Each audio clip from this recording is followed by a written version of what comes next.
I tell people data over drama. And that's a concept that everybody picks up and they're like, oh my God, we've been using it now since you mentioned it. Yes, because it's about data over drama. So when you're rejected, the question is, what can I learn from this cycle of things that can make it better the next time I try? Because what happens when we get rejected, we get freaking personal with it. And we're like, oh my God, this guy doesn't know what he's doing. I'm so talented and I'm so good. And I knocked on the door and I would have given #1 ratings tomorrow. And, you get so pissed off. And I'm like, no. You take it personal. Let the emotions run because I'm as human as everybody else. And I go through the emotions and my poor wife has to hear about it. We're about to go to sleep. And I'm like, oh, can you believe it? But that's it. And then the next thing is, what's the data?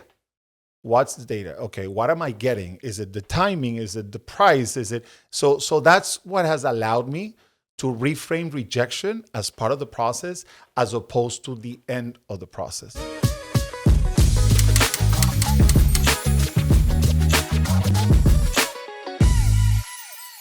Cheers. Salud. I'm having iced coffee today, not regular coffee. It's a lot better than last week's coffee. See, no, we've had way too much coffee today. That's why we're a meal. Exactly. But you know how you always say that you're a better businessman and entrepreneur, and I'm more creative, I'm a better storyteller. Yeah. Well, today we actually have someone who is an amazing salesperson, storyteller, entrepreneur, speaker, all around.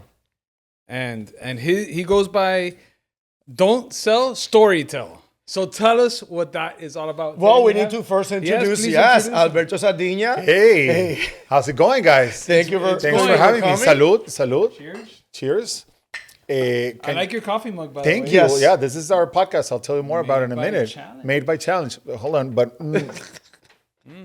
could you guys talk to my wife? I mean, that intro, maybe I'll convince her about a couple of these things. It is all true. We're learning how to better sell through storytelling by listening to your podcast. Thanks for having me. This is great, and I love the set. I love what you guys are doing. Thank you so much. So we're going to get into what you're doing now, but let's start from the beginning. At 17, you started in broadcast. You started in radio. What brought you to this? So it's funny now that I think about it. The way in which I started in radio at 17 is the same way in which I started in TV later, is the same way in which I started the business that I'm doing right now, which is telling people about what I want to do. So I just went out there and just tried. I was studying Caracas. I was born and raised in Caracas. I was in my first year of college. In Venezuela, typically it's 5 years, like kind of like the average. And I was in my first year of college, and I was super disappointed because I wanted to do radio. And they told me that the radio class in college in Comunicación Social, Universidad Católica, would not come until the third year of the whole thing. So I'm like, I can't be waiting like another 2.5 years to practice radio. So I remember I talked a bunch of my classmates and I'm like, guys, are you up for renting a radio studio so we can practice? And everybody chimed in, and we went to this AM station in Caracas, and we started getting recorded, and we got to get feedback from the operator, the board up. He started giving us feedback, and it was a good gig for him, and we paid him just to record us. And then I spoke with a good friend of mine, Eduardo Rodriguez, who's still my friend, 30 years later. And he interesting story, because he was a lawyer that did a media career as a journalist without having studied journalism or communications. So when I was starting and I was 17, Eduardo was in his 30s. He already had 2 kids and a wife, and he was starting in the School of Communications. So during the day, he would go to college like I was, and at night, he was a news anchor on Venevisión. Wow. Great guy, and he had a radio show. And I talked to him, and I'm like, listen, I would love to do something in radio. And he connected me with the biggest FM radio back then, La Mega, and I started, a segment every Monday night to talk about what was happening in colleges. And the thing is that the driver's license in Venezuela, if you were a minor, would only be until 8 p.m. So after 8 p.m., your insurance wouldn't cover you. They could stop you and arrest you. I mean, it could be a whole bunch of different things. I don't know what the law is now. Everything has changed. But I remember that I had this radio segment there was at 10 o'clock at night. So I talked to my dad, who briefly did radio when he was in his teens back in Venezuela, said, I got this segment. It's the best radio station in La Mega, blah, blah, blah. Can you take me? There's no Uber back then. There was no Uber, right. So he would take me there. He would wait outside. He would listen to me on the radio in the car. And then until I turned 18 and I started driving myself there. Wow. Yeah. Wow. At what point did you realize that this is what you wanted to do? You wanted to be a storyteller. You wanted to be in communications for the rest of your life as a career. I think I realized that a lot earlier because one of the stories I shared is that I was heavily bullied back then. You know, when I was 10, 11, 12 years old, it got really nasty in school. And my parents were always very involved and tried to figure things out and really proactive. And I had a very happy life at home, but I was miserable in school. And I realized I just didn't click with what my friends were interested in, etc. So I was, bullied 10, 11. Then we decided that I was going to change schools for 7th grade. It got worse.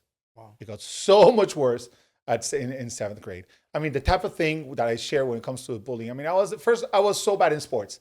So you know how, and such a tall guy. Right. I suck at sports. I'm so bad at basketball? it. Nada. People say, what a waste, So I was so bad at sports that, in PE class, the teacher would say, okay, Carlos, Armando, you're the team captains. Empiecen a elegir gente. Start choosing. Tú. I was the only one that it's like, okay, Alberto. I mean, ¿qué vas a hacer? I mean, I had to be in a team. I was one of those too. So I know where even though your dad was a coach. Even though my dad was the athletic director at a school, and I was not. Oh, that's a lot worse than I had. Yeah, it is. Because of expectations, right? Oh, yeah. So I used to go through those episodes all the time. And then I was the kid that, we would change into our PE uniform and shorts and a t-shirt, whatever. And I was in the middle of the field. And then I would realize that nobody was there. And I'm like, where's everybody? And then I turn around and I see a kid running and screaming or something. And he was trying to get my attention. While he was getting my attention, somebody else came behind me and pulled my shorts down and left me with my underwear in the middle of the, oh my gosh. Of the field. And everybody was laughing. Everybody was expecting it, So I had a tough time. But this is to answer your question. It took me years of therapy to realize that a lot of my decision making to go into broadcasting was because I had to make that decision only a few years later, 16, 17, preparing for college, whatever. I realized that I was trying to prove the bullies that I was valuable. And I was, internally, I never thought of this, but 20 years later, I'm with my therapist and she's like, have you realized this? Have you ever thought about this? And I'm like, you're right. Everybody in my family was a business person, studied business administration. My mom was a psychologist, but I came from two families that were very entrepreneurial. I always said business administration. And then one day I said, no, it's going to be communications. So it was the hardest school to get into in Caracas. And the next thing that happened is I realized 20 years later that what I was trying to do is I was trying to prove the bullies wrong and say, hey, you know what? Here I am. I'm important. You're not. I mean, it's not my conscious thing right now. I don't run into somebody from school and say, look at me, Yeah. But I realized that it was kind of like an unconscious decision, to answer your question. But the business was in there. Because business was always there. Yeah. It was always you there. have an MBA. You got an MBA. That's why I moved to Miami. Yeah. I mean, I graduated from college in Venezuela. I was like a jack of all trades in media in Caracas. It's funny because when I was in my fourth and fifth year in college, I was close to graduating and I had like 5 different gigs. Everything had to do with media. But during my time, I was taking all my classes full time. And then I was a weekend DJ at a radio station. I was the voiceover for a TV station, like a music video TV station. I was writing a column in a college-related newspaper. I had a client that I had to service because it was the sponsor of my thing and the sponsor of the newspaper. And then it was something else. It was like 4 or 5 different things. The moment I decided I was moving to Miami, my parents helped me. They gave me some money. I had my own money saved from working throughout, college. Years, right. And funny enough, the moment I made the decision, the moment I was admitted to the University of Miami, which I did everything remotely, etc., more gigs started coming in. It was like, I think it was God testing me saying, do you really want to go there? Or do you want to stay? Because if you really want to go there, you're going to have to give up even more. And I did. I decided, I'm going to do it. This is the time. I knew I was working so hard and I love what I do so much that I realized that if I didn't go for my master's degree right then and there, I was never going to do it. It was never going to happen. Yeah. And I don't know why. I guess it was kind of like instilling me because my mom had a master's in psychology. My dad had an MBA.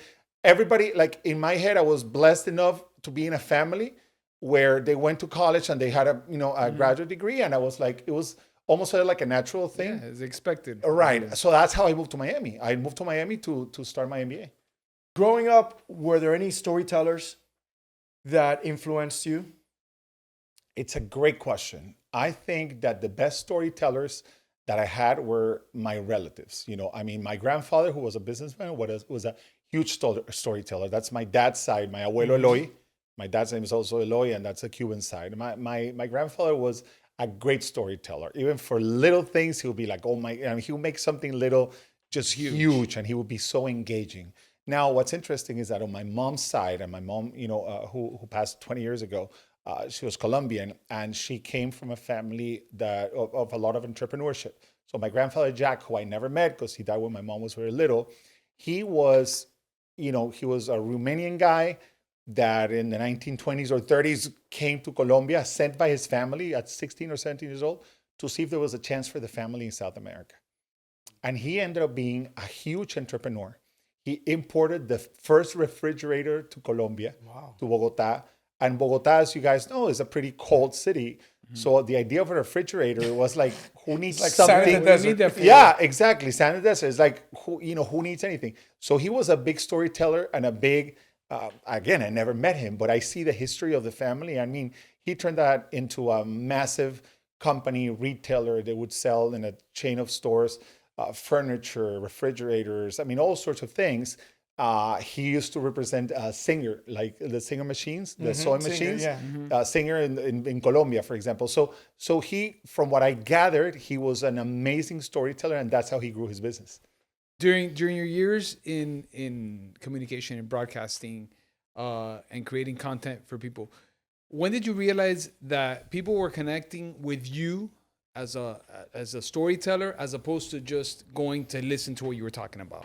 So I think I realized the power of storytelling in what I was doing when I started doing the show that I did for 18 years, which was called Intimo, right? It started locally in Miami, then it became syndicated in 35 cities. And I realized that there was a big difference between being the guy that spoke on the radio, and that maybe between songs I would, throw in the weather, a little farandula, a little news, some politics, whatever was going on, 20 seconds, 30 seconds, 10 seconds, and go to the next song, which is very typical of the FN format.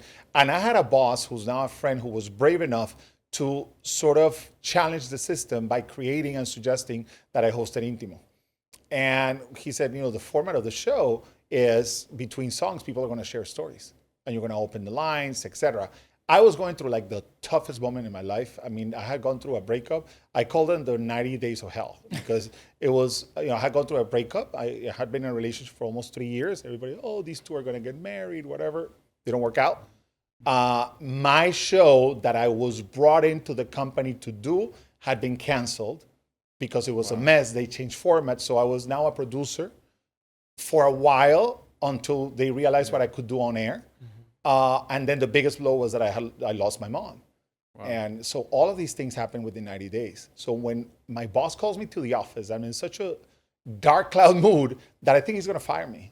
I'm like, lo único que falta. What else? At this point. Just throw it in. Yeah, just throw it in. I mean, and I had just left 3-4 months later, another company. I had a good career in another radio company. And then, they brought me in. Things didn't work out with the format that they did it and the way they did it, but they still wanted me on board.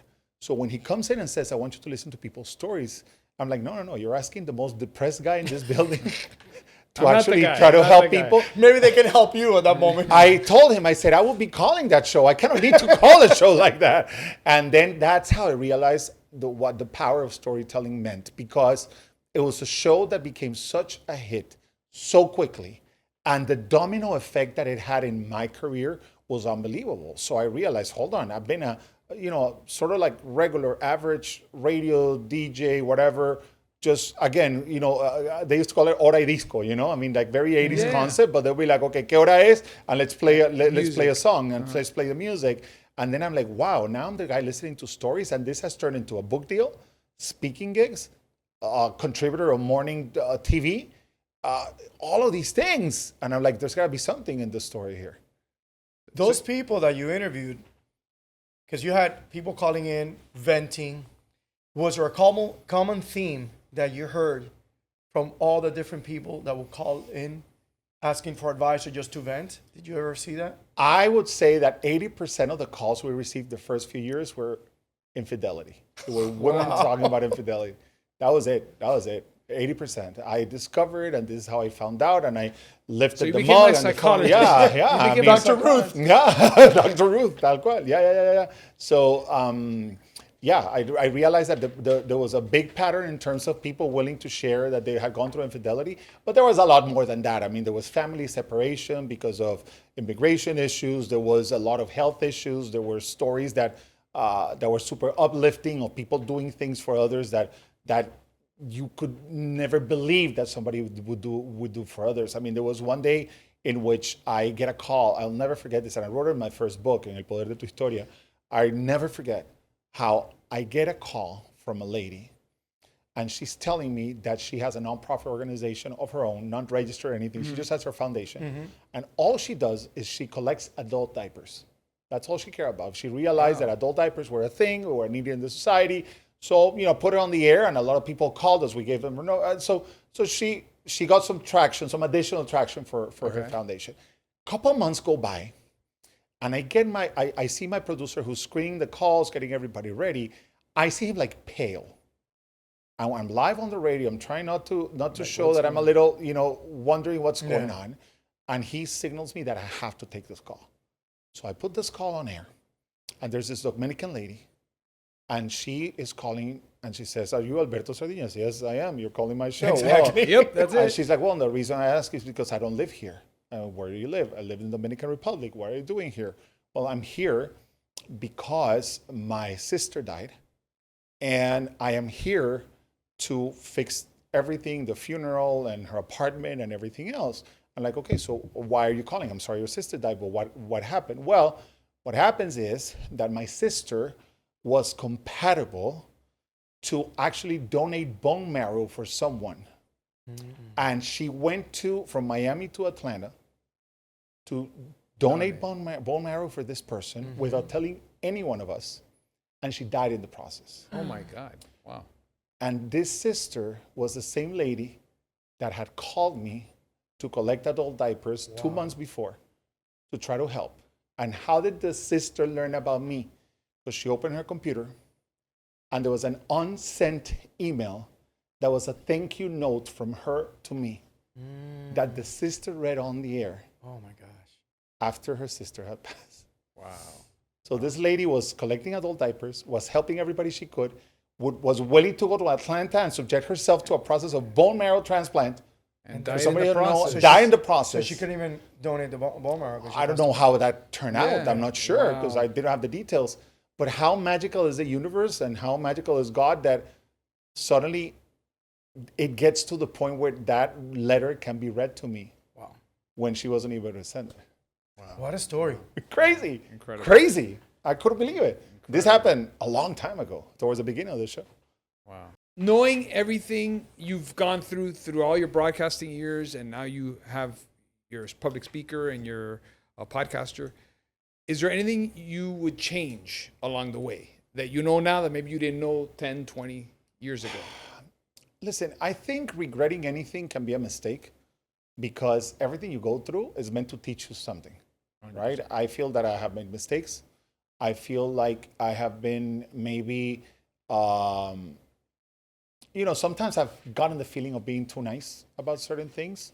And then I'm like, I have this conversation with myself, hold on, no, being too nice is not a bad thing. It may not have served you well, but I wouldn't regret it. Like I could not have been different back then. Because it wouldn't be you. Yeah, right. I mean, because you go through things. You go through betrayal. You go through people that disappear. I mean, it was just, the last year and a half has been, very emotional for me because it was going from 19 years working full time at this company. And then, things end up overnight. But not only I had to go through the redefining myself, but also redrawing my circle of people. So now, do I regret having been nice and helpful and being worried or helping somebody who maybe decided not to help me this time? I don't regret it. So back to your question, I feel that everything that we end up doing or not doing is there to teach us a lesson. 100%. And it's part of who you become. Yeah. Everything is part of who you become. You worked on radio and television. Now you do podcasts. And you did that, it was live, live radio, live television. Which medium do you think you connected more with either the listener or the audience? I feel it was a 360. Like, I feel it was back to your question. To me, with all the imperfections, it was like the perfect journey for me. With all the mistakes, every time I messed up, every time I screwed up what I did on TV or I did on radio, or I feel that the cycle that life put me through was just ideal to make me who I am today. So I can't tell you that to me there was anything better than the other or something that I enjoyed more than the other. I felt that TV just made me more of an integral communicator because I had done well in radio, and one of those things that you can do over and over again and you feel comfortable at it. And then with TV, I had to really break the ice and realize. Do you guys know how my first time on TV went? No. No. Tell us. You guys want to know? It's probably similar to our first time doing a podcast. Well, at least he did radio for many years, so you feel comfortable in front of a mic. Yeah, but you should have seen our first show. We're very not that this one's much better. We're very comfortable behind the camera. Yeah. We can easily direct talent, but so tell us, how was your first time stepping in front of the camera as opposed to behind just? It the was microphone? pretty terrible. Basically, what show was it? Well, it was a show that it no longer exists, that used to be produced by Venezuela for Univision. So it was a music video show, and they had entertainment, a little bit of everything. But what's interesting is that after the success of Intimo on the radio, then they start calling me to do stuff like inspirational topics as a motivational type of guy. So I'm called to the show first. And I remember this was a pre-tape show. I get thank God. Yeah, thank God. But it's what happened. I get into the studio, right? And okay, I'm here for the segment. They help me prepare. No, you're going to have certain bullet points. You go back and forth with the producer. All good to go. So they go, well, listen, you got to go to the makeup room. And I'm like, oh, shit. Makeup? Yeah, makeup. I'm like, oh, it sounds like I got to get some makeup. So I go to the makeup room. And as they're putting makeup on me, I'm sweating. And extra makeup. Makeup. So the guy, I'll never forget. The guy goes, "¿Tú estás nervioso?" And no, I'm not nervous. What are you talking about? I'll never be nervous. I'm good. I'm the motivator here, And he keeps putting makeup on, and I keep being shiny, and he can't get me out of the makeup chair. And he's like, listen, this is what I suggest we do. This is what I suggest we do. There's this little thing there. We call it the green room. It's not green, but we call it a green room. And it's very dark and chill. Why don't you just go in there? You still got time. Just chill, relax. There's some water there. Stop sweating, and you can come back. I'm like, yes, but I'm not nervous. So I get into the green room, and what I realized, I'll never forget, I was wearing this like bright blue shirt that was in fashion whatever time ago, and I realized that my shirt had turned into a two-tone shirt. Oh, under the arms. So it was basically under the arms, it was one tone, and the rest of the shirt was different. I didn't have anything. So what I decided to do was go back to the makeup artist, borrow his hair dryer, come back into the room, take my shirt off. No, I didn't do it like that. I took my shirt off and I put the blow dryer on the shirt, and then everything else went just fine. I gave he got my makeup. It worked out. Actually, I went on camera and it went really good. Now, after this, remember, I was already successful in radio. I was testing TV to see if that made any sense. But I always tell people that one of the hardest decisions I had to make was when I got the second call from the producer. To accept it or not. Do you want to do this again? Right. Do you want to do this again or not? But this time you'll bring your own blow dryer. Exactly. Different tone shirt, maybe a jacket, But the biggest decision I made was not the first time I said yes, was the second time I said yes, because I had a lot more to think it through. And I was just fine with radio. And I'm like, this was very uncomfortable. But you know what? I think I got to do it. And that's how the TV career, I forced myself to go back. And that's what year was that? This can be, it's a good question. I want to say maybe 2008, 2009 or something like that. Yeah. You had already been in radio for quite a bit. Yeah. Mm-hmm. So, and then did you start liking TV? I mean, did it become I started liking TV. I realized that I was never going to make any money as a contributor, and nobody was going to take me seriously. So I said, if TV is not going to make me any money as a contributor and nobody's going to take me seriously, how do I become a host? And then what I do is I start knocking on all these doors. So for years, I'll be like, okay, I work in this company. I'm in the radio division. okay, who can I talk to about TV? And I would just send emails to people and say, listen, you don't know me, but this is who I am. This is what I do. Would you take a meeting with me? And everybody would say yes, but nobody would give me an opportunity. Everybody would be like, okay, listen to you. I'm pretty persistent. Like I don't mind emailing people 10 times. And I did. And they finally took the meetings. But the thing is that nobody gave me an opportunity, And so I knocked on doors a lot. And then I realized that most of these people that I was reaching out to, although I was working in the same company, didn't really know me well. And first of all, the opportunities were limited. You guys know that there's no hosting opportunities that come overnight all the time. But it wasn't until my boss went from being the boss of radio, and this is Claudia Puig at Univision. It wasn't until she went from being the local radio boss that she became the local radio and TV boss that I said, hold on, I want to do TV, and she knows me. And she's going to take your call. And she's going to take my call. I can go to her house and talk to her. Her office was actually in your side of the building. Exactly. So, and then I spoke with Claudia, and I said, Claudia, can we do this? She's like, yes, let's do it. And then everything started working out, and she brought in, a bunch of great people, consultants, and I brought in, somebody that I trusted as a producer, and that's how we created the show. That's how News Cafe started. That's how it started. It started like with me just knocking on doors, and a lot of people just ignoring me, being very nice about it because nobody said, I won't take your meeting. Everybody took a meeting, but nobody gave me an opportunity. Because there wasn't even a show. There wasn't even a slot. Right. There wasn't even anything available. This is why I say in my conferences and in my book, I always say, cuando nadie te da la oportunidad, créala tú. When nobody gives you an opportunity, you have to create it. When nobody gives you an opportunity, you have to create it. And that's what I did. En el sí detrás de un no, which is the yes behind a no, is there a rejection in your life that shaped you into moving forward and doing something else into what you are today? I think that rejection just taught me a lot. The first set of rejections was definitely with the bullying when I was little that I described to you guys. And I just feel that the more we're rejected and the more I was rejected, the more I understood that it was part of the process. So there's something in me that has always told me that rejection is just a signal. And one of the things that I tell people when I'm doing consulting for companies or when I'm doing speaking, etc., when we're talking about rejection, I tell people data over drama. And that's a concept that everybody picks up and they're like, oh my God, we've been using it now since you mentioned it. Yes, because it's about data over drama. So when you're rejected, the question is, what can I learn from this cycle of things that can make it better the next time I try?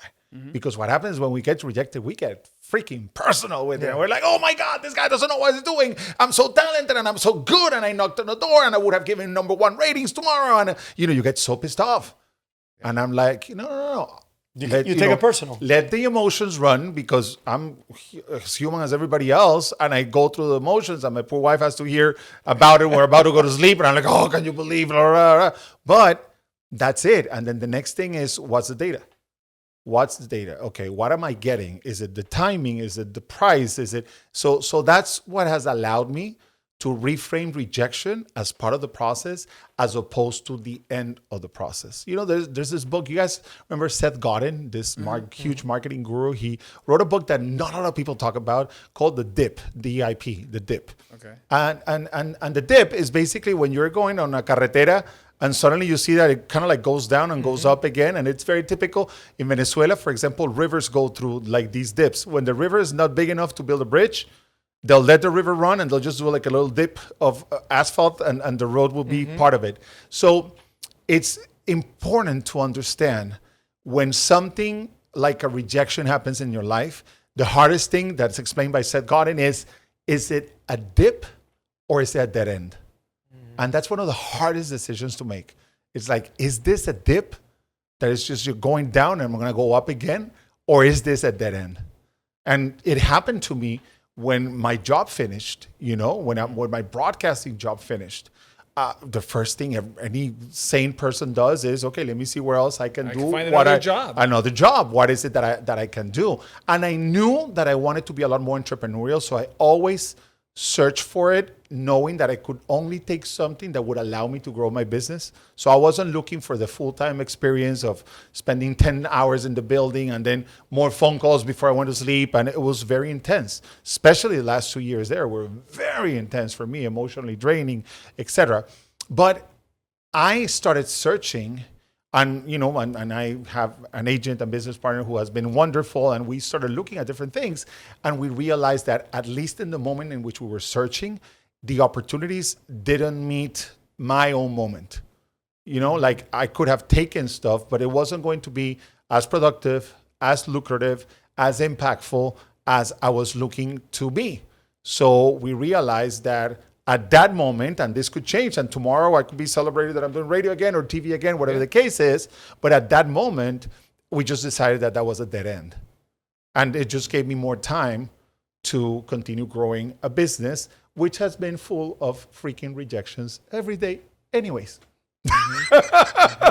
But when you land something, it's worth it. It's worth it. It's worth 100%. it. Yeah. So since we're on this, all three of us are previous broadcast people. Us behind the camera, you in front of the camera, in front of the microphone. There's a lot of people out there that are living through what you lived a couple years ago. And I lived a little longer ago. Luckily, I was a little younger. But what would you tell that person that has been doing the same job in broadcast television or in radio or anything, media, has been doing for 25 years. They're 50-something years old. They're 40-something years old. And they're like, this is all I've done. This is all I know. How do I reinvent myself? You did it. What would you tell this person? I will tell them that they better start acting now. Now. Not tomorrow, not next week, not next year. The reason why I was able to land on my feet when this happened was because I was preparing for a long time for this. You saw this coming. Well, not you personally, the business. What happens? This is. It's a plan B. It's having a plan B all the time. And it's not only a plan B, Carlos. It's the fact that you always have a boss. The other day on my podcast on Made by Challenge, there's this episode that hasn't come out, and I interviewed Eddie Arriola. And Eddie Arriola is a very smart guy who founded a bank that used to be called Apollo Bank, that was later bought over by Seacoast Bank. And one of the things that Eddie speaks about in his book is about the fact that you're always going to have a boss, even if you're an entrepreneur. Of course. You're always going to have a boss, whether that boss is the investor, the client, the board of directors. You're always going to have a boss. You're never 100% or your wife, or the wife. There you go. Do you want to get in there? Gotta make another podcast. We need a couple of hours to that. Right, but what I'm saying, back to the people that are in their 40s, 50s, and they still have a broadcasting job, the reality of the matter is that I don't believe that anybody in this world, whether the industry is going up or down, should have only one plan and one commitment. I think that you have to be focused on the commitment, but you should also understand what you're good at, what you could also grow, what your backup plan could be, and what your financial situation would be if it were to be over tomorrow. Thank God my wife and I prepared. And we knew that this could happen, not because, I'll tell you, the set of circumstances in which it happened to me would not have been able to tell anybody that was going to happen to me. It was, and I really don't want to get into it, but basically it was a case that nobody would have expected for it to end like that. Yeah. And that's as far as I'm going to go. But what I'm trying to say is that even with everything that I had going for me, the ratings, the endorsements, the clients, being a producer, doing 5 jobs at the same time, I knew any set of circumstances could change our situation. Change your course, yeah. So what I'm trying to say to the people that are comfortable, that have been doing it for a long time, I hope you're saving money. If you're not, please, emergency fund, 6 months, no less than that. And then the next thing is start wondering what it would look like for you if that job wasn't there anymore. What are your skills? What are your methodologies? What could you teach other people? How can you bring value to other people? But you have to start now, because most of the people that have had a really hard time after they lose a very steady job for decades in broadcast are people that were so much into it. And I know it's intense. It's long hours. You guys have gotten the phone calls at 10 o'clock at night about having to be news. somewhere at 4 in the morning, Yeah. breaking news, go now. I mean, I get it. And it's very time consuming, but there's got to be a little compartment there to even your odds, to not put all the eggs in one basket, and to understand what life would look like. How do you leverage what you have when you have a job to create something in case you have to exit or in case you are exited? Because you were working 10 hours. Yeah. And Hey. you So you how leveraged your contacts, you leveraged your network, you leveraged your experience to do what you do today. Absolutely. I was always entrepreneurial, and I always made it very public that I was entrepreneurial. So I wasn't entrepreneurial in hiding. I put it in front of my bosses. They knew that about everything that I did.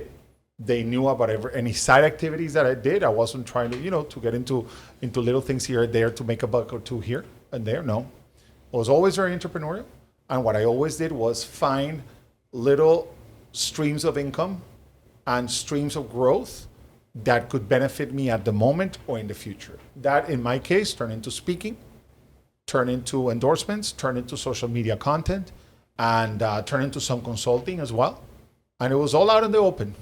And I always knew that it was a good idea to have a little bit of a mix of things that wouldn't make me rely 100% on the job. And guess what?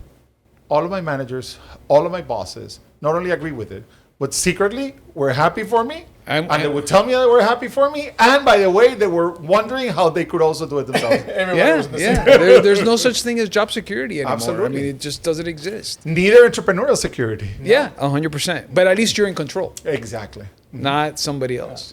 Looking back, do you see your career in broadcasting and radio as chapter 1 and now your business is chapter 2?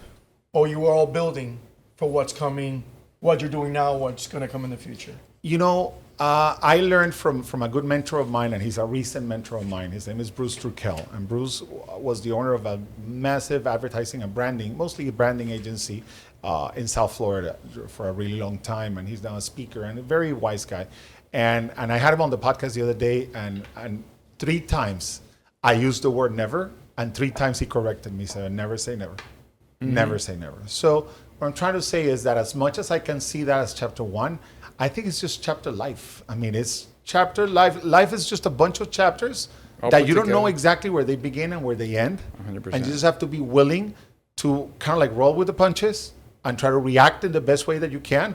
Listen, I have my moments. I mean, I'm here to tell you, and you guys have introduced me in a really nice way, and you see the things that I'm successfully doing. I'm going to tell you, this has been a hard year. It's a process. It's a hard year. Internally, externally, in front of my family, in front of my industry, in front of my peers. I mean, I'm not going to try to, make it look pretty.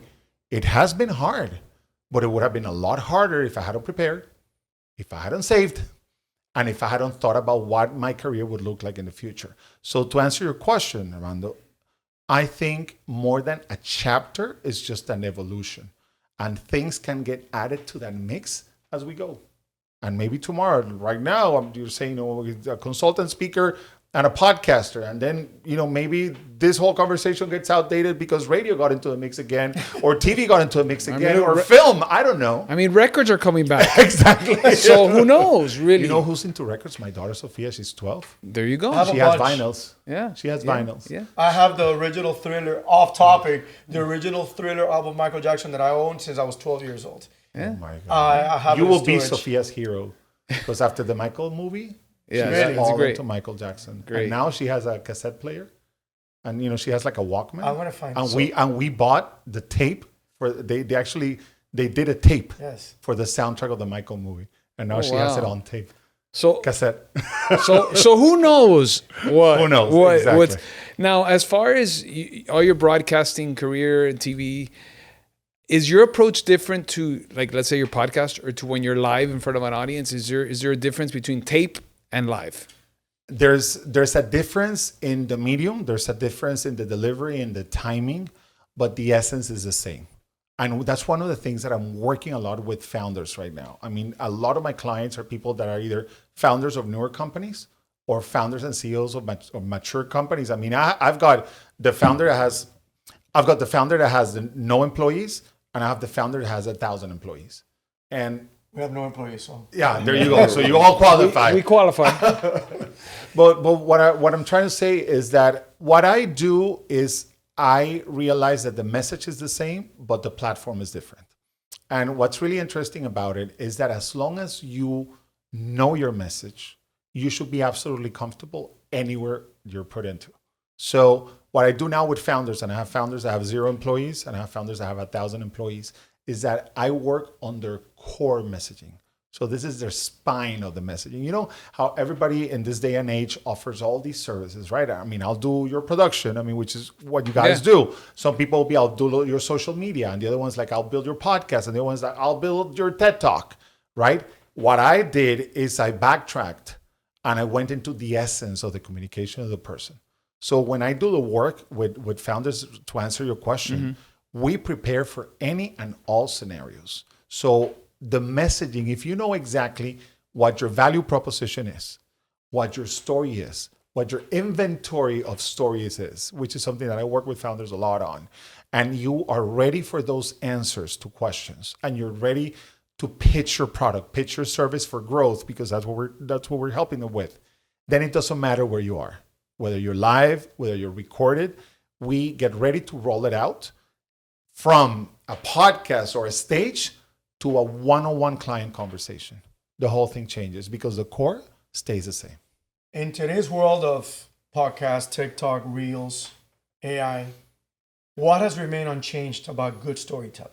Human connection. That's it. Listen, there's a study done by Princeton University. Can't remember the author of the study. But he started doing brain scans, MRIs of the brain, okay? And he discovered a few things that were already known, but he discovered one new thing. What was already known? When you share facts, you activate a couple of areas of the brain, which are the ones that understand language, that understand data, that understand, when I tell you, well, you know what, this is my studio and it's 6 by 10 and we're open 8 to 5. I mean, you're activating certain areas of the brain that are very limited. When you lead with story, it's like a Christmas tree in the brain. You're activating 5 to 7 different areas of the brain. They're all emotional. They're all, they all trigger something in the person that you are sharing the story with, and they're all memorable. When you share data, any type of data, by 24 hours, it's gone. It's gone. When you share a story, it becomes very unforgettable for the person in front of you. Now, this researcher at Princeton found out something else, which was so interesting. And he called it neural coupling. And neural coupling is the way he discovered that if I'm sharing a story with you and you're sharing a story with me, either direction, doesn't matter. One direction, both stories, whatever it is, our brains start syncing. And the way in which the energy is sparked and the rhythm gets synchronized. In other words, both of our brains are dancing with the story. So if I'm trying to sell my services to you by saying, I have this studio and it's a nice studio and we have good lights and we've been doing this for 20 years, etc., you create a certain effect. And don't get me wrong, you can sell your services. You can do really well. But when you tell someone, a story, this is who I am, and the reason why this studio was created is because I once worked for a company.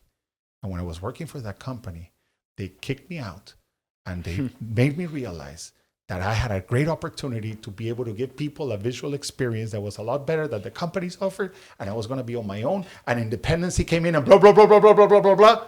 Now it becomes personal. Don't sell, storytell. That's where don't sell, storytell comes from. Explain it a little more. It's very simple. Trigger the right areas of the brain for success and sales. That's it. The thing is, we have this tendency to believe that our story is nothing. That's exactly what happens. If I tell you guys, do you have a great story in your life? What's the answer? Of course, yeah. Oh, well, you have it, but you're like, what do I share? What do I share? What is it about, etc. Does somebody really care? Do they really want to hear it? So what I've been doing in different size companies, and I've done this now in healthcare, insurance, real estate, what else? AI, startups, is that I take people through a journey in which they realize that everything they do till today is what brought them to be so passionate about what they do now. So in the same way in which I wanted the bullies to realize that I was valuable and I became somebody in broadcasting and I became a communicator and a public figure, we all have a reason why, and typically from when we're very little, of being so passionate about what we do. Now, what happens is that I do this at different levels. So the solopreneur or the founder that doesn't have a team is able to bring those stories to the surface and increase their sales and their closing rate with the work that we do. Why? Because then you start building this story and this brand and this communication system in your LinkedIn and being on podcasting and going to stages and doing all these things. And then your business depends way less on outbound, meaning on your efforts to find clients, and starts having inbound traction, which is somebody saying, I saw what you posted. I saw what you said on that podcast. I saw the award that you received and I would love to work with you. 80% of my speaking work is inbound. 80% of my keynotes come from people that reach out to me as opposed to me reaching out to them. So think about it. So what I'm helping people with is be more inbound by putting yourself out there. Now, what's been super interesting now is that the bigger the company is, the more we work on matching the messaging of the founder with the entire team. Because there's another statistic that says that if you founded a company, right, and started growing, and you were the one that would be out there trying to sell your services, whatever it is, or your product, for every dollar that you're able to sell, your next person that you hire is only able to sell about 30 cents out of that dollar, because there begins to be a disconnect between the story and the passion and the reason why behind what you're selling. So we're doing a few things. We're aligning the story of the founder for himself. We're aligning the story of the founder and the vision of the company so everybody gets, the message right. And the other thing that we started doing, which is super, super interesting, is that we're aligning internal messaging for employee retention and productivity. In other words, for employees to last longer. We're doing this for employees to last longer in the company and be more productive by being connected to the founder and the vision of the company.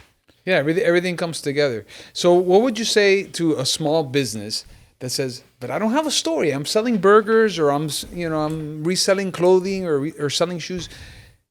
We know, because we're storytellers, there's always a story. But how do they find what that story is? It's self-reflection, is a lot of honesty. I'll tell you this, most of my first sessions with clients are very emotional, and I would say a good 75% cry in the session. Wow. Which is the craziest thing, because we're here to increase sales. Exactly. It's like, dude, you want me to sell more? You're here to help me sell more, and you're making me cry. You're making me emotional. And the reason why that happens is because we connect with the real reason why this is done.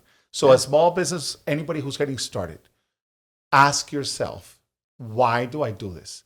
What experiences have I been through in my life that got me here? Mm-hmm. How hard has it been? Get ready to tell people about how much you have failed.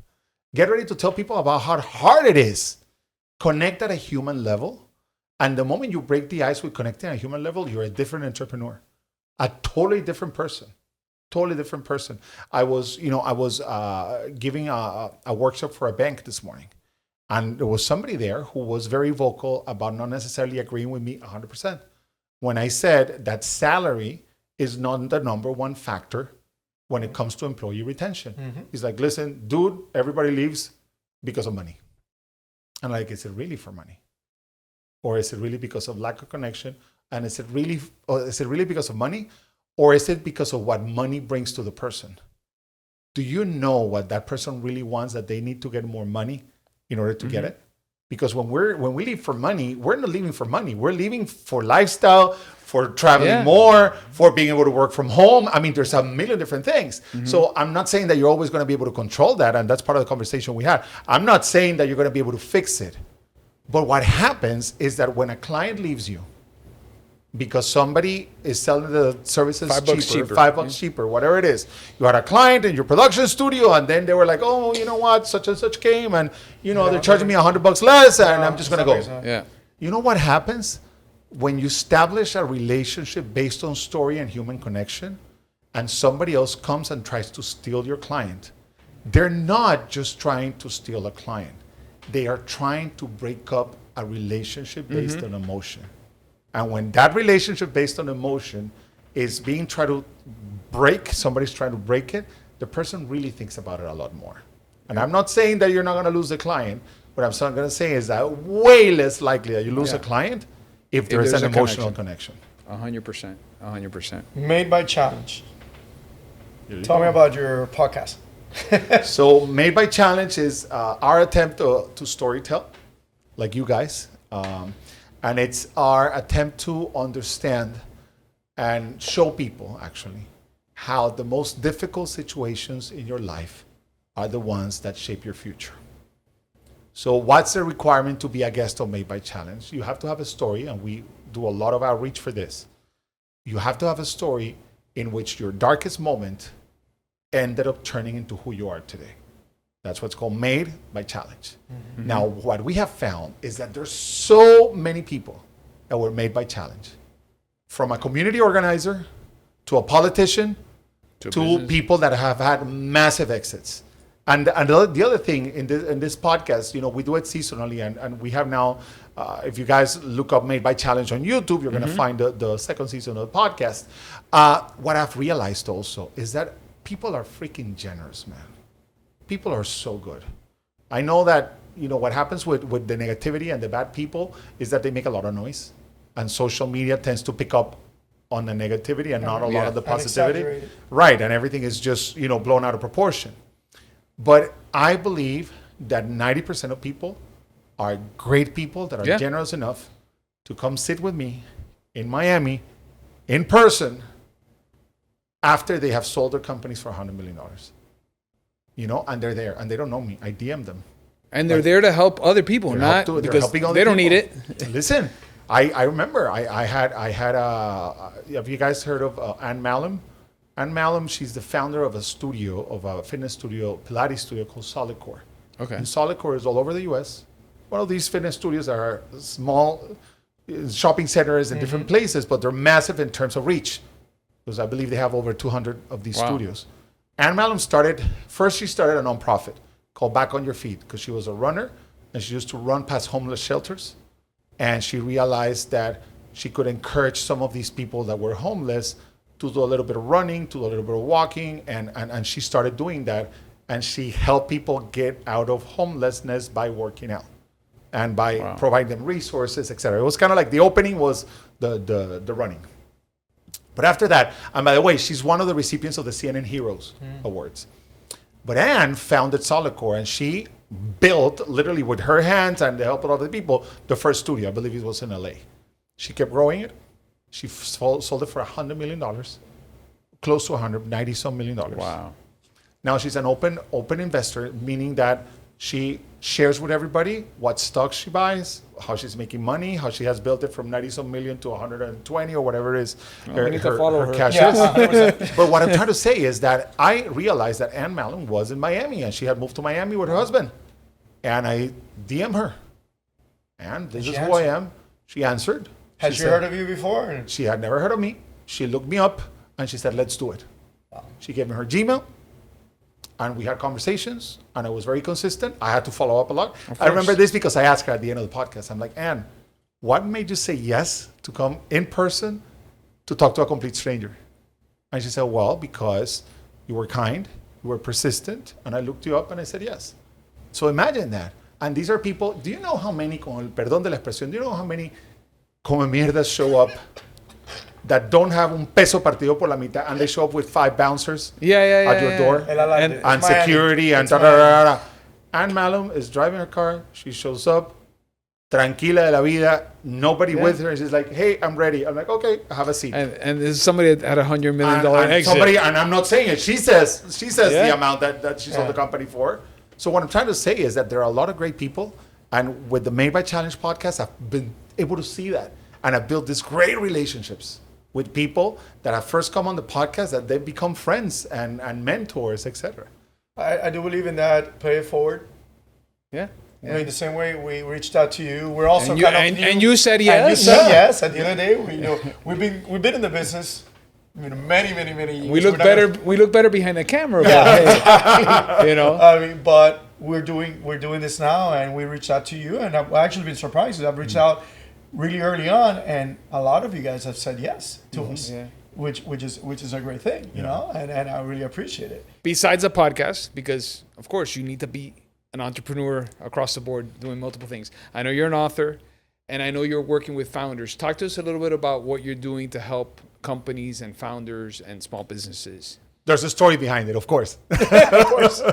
The story is I wrote El Sí Detrás de un No, the Yes Behind the No. I wrote it as a book about rejection, overcoming rejection. When I thought about the book, I was still working in broadcast, and I thought it was going to be a book to be bought by my followers, my listeners. You know, I had built a sizable audience on social media, 2.7 million followers, mostly on Facebook. Wow. I mean, I was able to sell a book once again. But one day I get a call from a publisher, and she says, "You're not going to believe this. There's a multi-level marketing company, which is $1 billion company that everybody knows, but I can't say publicly who they are. And they want to buy a private edition of your book." And I'm like, what does that mean? It means that we sell them the license and they publish their own version of your book, exactly how you wrote it, different cover, and it gets distributed to all of their salespeople.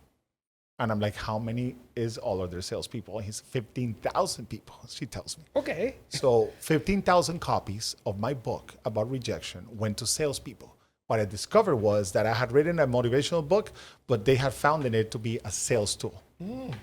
So I didn't know I had written a sales tool.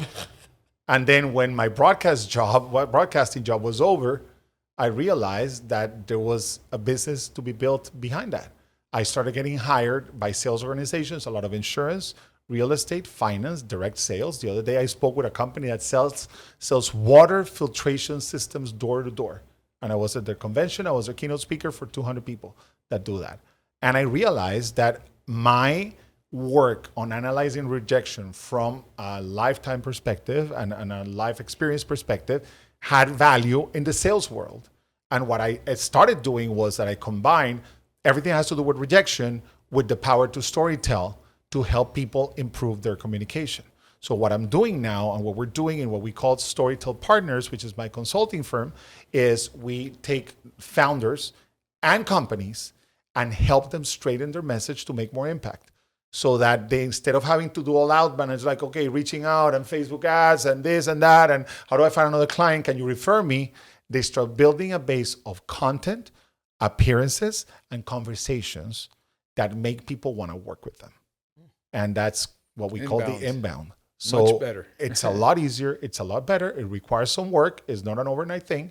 But one of the cool things about it is that we can see, and it's just so tangible. I mean, within 2 weeks of working with a client, she started posting. She started telling her story. She got 3 inquiries from 3 different people that she didn't look for. Then I had another client who's a business consultant and mentor who I helped him fix the opening story of his speech at a business convention in front of 300 people. He tripled what he expected to close in business just because of one conversation that we had. Wow. And then I have another founder in an AI company who felt very at a disadvantage because it's an AI company with amazing product, unbelievable product, but it's not in Silicon Valley. He's not 23 years old. He has, a lot of background in an industry that's similar to what he's doing now. And then we resurface the story and we redid the whole story. And then what happens is that he's sending me WhatsApp messages saying, Alberto, I just went on this podcast and the guy told me he was fascinated with the story. I've been telling the story wrong all this time. And all we do is we structure it. We make it work in a way where it's easy to tell. When you bring it to the surface, we work on the elevator pitches. We work on the LinkedIn profile. We work on the first set of lines of content. And we work on anything that's coming up where they need to communicate well. So a lot of times the process gets interrupted by, Alberto, I have a podcast. Alberto, I have a conference. Alberto, I have an investor pitch. And we look at that and we optimize it based on the story. Wow. It's incredible how we take for granted the power of storytelling. Yes. Which brings us to our rapid fire. Yes. Let's do it. Okay. This one we do have to read it. Okay. One interview you'll never forget. Jennifer Lopez. Best storyteller you've ever interviewed. Best storyteller I've ever interviewed. Oh man, what a great question. Best storyteller I've ever interviewed. Don Omar. Now that I remember. What a great storyteller. I remember that. As guarded as he was because he was in the middle of all the scandal. Yes. Man, he was great. And we're not going to say who with. Go ahead, move on. Yeah. Biggest lesson from Don Francisco. Biggest lesson from Don Francisco. Man, this is rapid fire, but I have to tell you a story. Okay. Can I? No. Yes, 100%. Do story tell. So we are at a dinner at his house. He puts together the most interesting dinners with the most mixed groups of people. Very interesting. So we're at a dinner at his house. He had just started his show in Telemundo after Sao Gigante was over. Remember. And for a while, I couldn't watch it because I was traveling. So this is a Friday night. It's a Shabbat dinner, which is a Jewish tradition. And I'm telling him, Mario, I finally was able to watch last Sunday's show. I recorded it, I watched it, and I think it was great. And you had such, and this was good. And And I congratulated him. And his answer was, it could have been better. He said, no, he said, thank you. Could have been better. This guy had the Guinness World Record for the longest same host television show in history. Yeah. This guy had been 50 plus years now, 60 years in media, because he's coming back now. And the guy was telling me, thank you, but it could have been better. Wow. If it could have been better for him, it can always be better for me. 100%. 100%. Radio, television, or podcast? All of the above. Wow. You've done it all. I've done them all, and I'm happy to do any of them. Is traditional broadcasting dead? No, it's not. No? No, it's not. No, it's not. It's less of an appealing job for most people, but it's definitely not dead. And every time I'm in front of an audience and I ask people, how many of you listen to the radio? It's a good 80% of the room. It's not going anywhere. I think TV has a little bit of a harder time than radio, actually. It's just changing. Yeah, it's just changing. It's like AM and now FM, and AM found its niche. It's the same thing that happened. Satellite. Film, everything. Everybody finds, it just becomes smaller for everybody. I know the answer, but I'm going to ask you anyways. Employer or entrepreneurship? Definitely entrepreneurship. Figured. Live or recorded? I like live. Okay. Are you more creative late night or early morning? I am more creative late night. Text or phone call? Phone call for sure. I still call my friends on their birthdays. Okay. Perfect. What story is yet to be told by Alberto Sardiñas? I think, like everybody, my own story for what's coming up in the future has yet to be told. I think it's being built. I think it's being built the way iron gets shaped, which is not easy. And you have to strike hot. But I'm looking forward to it. And constantly moving, constantly. Listen, you have to be moving all the time. During my darkest hour in the past year and a half, if there's one thing I did for myself and for my family, was to keep going. And life is won by those who can shorten the recovery process of rejection and the recovery process of failure. You make it shorter, you make it quicker, you snap out of it, move on, and you keep going. Not easy. A lot of people going through 100%. depression. But if you're going through something, find the help. Talk to a doctor. I mean, people don't even know. I mean, there's so many resources to get out of the funk. That's what I'm trying to say. I was lucky enough that I never got into a terrible funk. But if I would have needed it, I would have gone for, depression medication, whatever it was. But I was lucky enough that I just didn't stop. And you know what really helped me? My workouts, man. Yeah. Working out, like walking, jogging, gym. I have a combination of things because I get bored and it's not my thing. But just keeping the body active and that oxygenation process that basically I tell my daughter all the time. I'm like, remember, and she knows it. I ask her to finish the phrase. So what is the fuel of the brain? And she has to say oxygen. So what do you do when you don't remember a question that you're in the middle of the exam? Breathe, papi. Stop annoying me. Breathe. That's our trick. That needs to breathe more. That sounds like my daughter too. Yeah. And to your point of, people have to keep moving. Okay, there's a lot of people that are where you were a year and a half ago, and they're like, what do I do? And they're in their own misery, and I'm applying for jobs. Yeah, you can do that, but and keep going, talking to people, networking. Yeah, and hope is a big deal. Hope also. Society has been built on the premise of hope, and if you remain hopeful, you're gonna be okay. Positive. But hopeful also, but do something about it. Absolutely. You can't sit and hope. Because that's, absolutely. And also, I think it's important to not to believe in the persona that you are at a certain moment. Mm-hmm. My biggest blessing out of doing all of this time of radio and TV, I can only say this in Spanish. No me creí el cuento. I did not believe the fairy tale. I did not believe the fairy tale. And I knew that when I was celebrating my birthday in 2024, I was going to be live on TV with 6 cakes, 5 different gifts, and I would leave the station with even roses because people would send flowers and they would send all these things, and my trunk was full. And Sofia was like, oh my God, you got so many things. You're so important, yeah. Yeah. 2025 was very different. But the people that I wanted there were there. Yeah, it's true. No te crees la mentira. No te crees la mentira. Which, it's Which all... is a translation. And I enjoyed it. I It's enjoy great. it. It's fantastic. And it was great. And I had many years in which they brought a mariachi into the studio because it was my birthday. But last year, I had the 20 most meaningful people in my life at my house. And that was it's just as good or better. Yeah. Well, thank you again. Amazing conversation. Yeah, thank you, guys. It was fantastic. Thank you. I really enjoyed it. I wish you success. Thank you. This is cool. I'll tell you that what you guys are doing, just don't stop doing it. It's going to pay off in many different ways, in the ways of reconnecting, like we have reconnected in ways 100%. That we didn't think about. And I think it's also going to make new relationships, and it's going to give people a reason to be in front of you, bring lessons, bring business, and help each other. 100%. All right, until next time, Storytellers Cafecito break.